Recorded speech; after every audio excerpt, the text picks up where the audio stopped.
बस साथ रख जो शुद्ध है। शुद्ध प्लस सिल्वर पान मसाला, सबकी जुबान पर महक।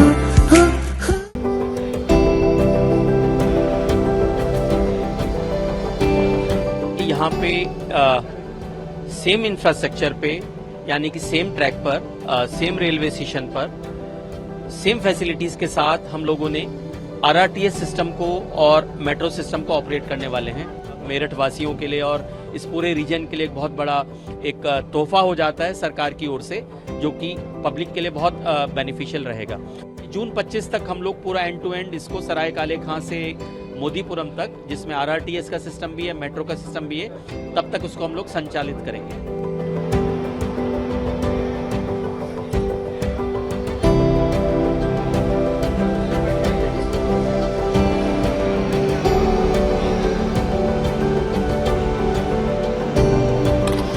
सबसे पहले तो मैं ये बताना चाहूंगा कि यहाँ पे सेम इंफ्रास्ट्रक्चर पे, यानी कि सेम ट्रैक पर, सेम रेलवे स्टेशन पर, सेम फैसिलिटीज के साथ हम लोगों ने आरआरटीएस सिस्टम को और मेट्रो सिस्टम को ऑपरेट करने वाले हैं।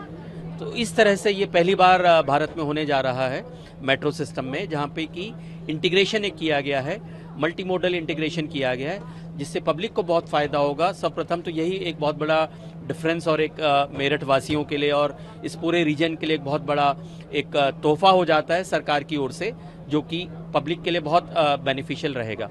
उसके साथ साथ जो भी है, इसमें 3 कार की ये ट्रेन है, जो कि 120 किलोमीटर प्रति घंटा की इसकी ऑपरेटिंग स्पीड रहने वाली है, और 23 किलोमीटर का जो सफ़र है पूरा मेरठ का एंड टू एंड, इसमें 13 स्टेशन हैं, जो कि आधे घंटे में हम लोग पूरा कर पाएंगे।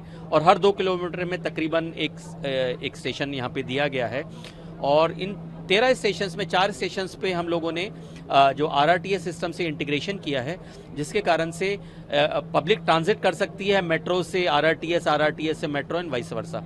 उसके साथ साथ जो हमारे बस स्टैंड है, उनसे भी हम लोगों ने इंटीग्रेट करने की कोशिश करी है। जो मेट्रो सिस्टम से उनसे इंटीग्रेट, डीएमआरसी का जो मेट्रो सिस्टम जहां तक आ रहा है, उससे इंटीग्रेट करने की कोशिश करी है, जिससे कि सीमलेस एक ट्रेवल हो सके। सर, जो बाकी मेट्रो चल रही हैं उन मेट्रो से ये किस तरह से अलग है? सबसे पहले तो जैसे मैंने बताया कि कॉमन एक इंफ्रास्ट्रक्चर हम लोग ये चला रहे हैं, जो कि भारत में पहली बार किया जा रहा है। बाकी एयर कंडीशन डिसेबल्ड के लिए हम लोगों ने काफ़ी कुछ करने की कोशिश करी है, जैसे कि अगर कोई व्हीलचेयर लेके आता है या स्ट्रेचर, जैसे कि हम जानते हैं कि लंबाई में होता है, तो हम लोगों ने लिफ्ट को भी मॉडिफाई किया है कि पूरा का पूरा स्ट्रेचर जो है एक लिफ्ट में आ सके।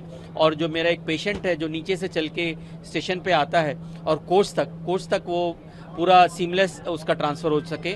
और कोच में विशेष एक अलग से जगह बनाई है, नहीं तो अलग से जगह नॉर्मली बनाई नहीं जाती, अलग से जगह बनाई है जहाँ पे स्ट्रेचर और व्हीलचेयर को हम ला के खड़ा कर सकते हैं और वहाँ पे उसको सिक्योर किया जा सकता है, जिससे जो भी हमारे डिफरेंटली एबल्ड पैसेंजर्स हैं या जो भी हमारे पेशेंट्स हैं, उनको ज़रा सी भी तकलीफ ना हो। आपने बताया कि आरआरटीएस दोनों एक ही ट्रेन पर, एक ही ट्रैक पर ऑपरेशनल होगा, तो किस तरह से उसको मैनेज किया जाएगा? मैनेज इस तरह से किया जाएगा कि हम लोग जो हैं, जो स्टेशन होगा, स्टेशन पे 4 लाइनें होंगी, 2 अप के लिए दिशा के लिए और 2 डाउन दिशा के लिए।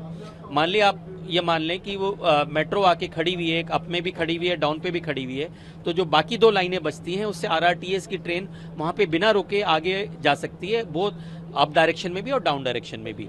और जब ट्रैक पे जाते हैं तो उसमें या तो एक समय में या तो आरआरटीएस चलेगी या मेट्रो चलेगी, दोनों की फ्रीक्वेंसी में फ़र्क रहेगा, जिसके कारण से ये संभव हो पाएगा। और उसके लिए हम लोग विशेषकर अलग से टाइम टेबल भी बनाने वाले हैं। आरआरटीएस और इन जो जी मेरठ मेट्रो होगी, दोनों के स्टेशन के स्टॉपेज भी अलग अलग होंगे? जी, अलग अलग होंगे। जैसे कि मेट्रो तो 13 के 13 स्टेशन पे रुकेगी, जबकि आरआरटीएस उन 13 में से खाली 4 स्टेशन पे रुकेगी। एक सवाल और है, पब्लिक सेफ्टी को लेकर के, जब जो पैसेंजर इसमें चढ़ेंगे उनके लिए क्या सेफ्टी की व्यवस्था है इसमें? किस तरह से वो अपने सामान का भी ख्याल रख सकते हैं? कुछ इमरजेंसी की अगर हालात बनते हैं उसमें किस तरह से उनको अटेंड किया जाएगा? ये तमाम चीज़ें इसमें हमने हर कोच के अंदर एक टॉकबैक सिस्टम दे के रखा है। अगर टॉकबैक का बटन दबाते हैं तो टॉकबैक के बटन दबाते ही जो है ट्रेन ऑपरेटर के पास उसका सिग्नल आएगा, ट्रेन ऑपरेटर से वो बात कर सकते हैं। सपोज किसी को हार्ट अटैक आया है या इस टाइप की कोई तबीयत खराब हुई है तो ट्रेन ऑपरेटर को कम्युनिकेट किया जा सकता है। ट्रेन ऑपरेटर पे स्टेशन कंट्रोल को बताएगा, जिससे कि अगले स्टेशन पर पहले से ही एक सूचना, एक चेतावनी दे के रखी जा सके और पूरा जो भी एम्बुलेंस की ज़रूरत है या कुछ और ज़रूरत है तो अगले स्टेशन पे पहले से तैयार रखी जा सके।